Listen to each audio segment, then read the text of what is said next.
V-ați întrebat vreodată cum putem defini printr-un singur cuvânt sănătatea, frumusețea și vitalitatea?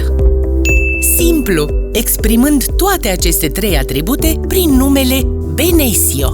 Deoarece produsele Benessio vă ajută să aduceți în viața voastră echilibru, liniște interioară, armonie.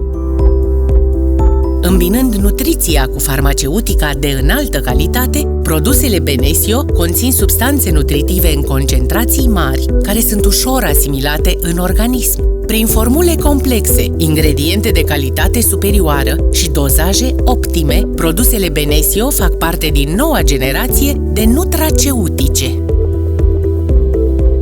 Sănătatea, frumusețea și vitalitatea merg mână în mână. De aceea, gama Benessio acoperă o paletă complexă de nevoi. Produsul vedetă al tuturor vârstelor, de la copii până la vârstnicii cu probleme complexe, este Tonico Forte. Votat produsul anului de către consumatori, Tonico Forte susține sistemul imunitar, sistemul muscular, sistemul nervos, combate astenia, oboseala fizică și psihică, sprijină învățarea și memoria.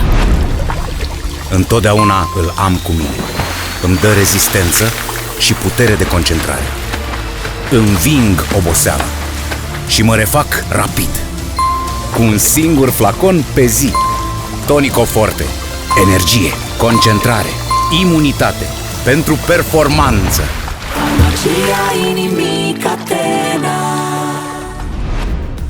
Produsele din gama Benessio le găsiți în farmaciile Catena și pe springpharma.com.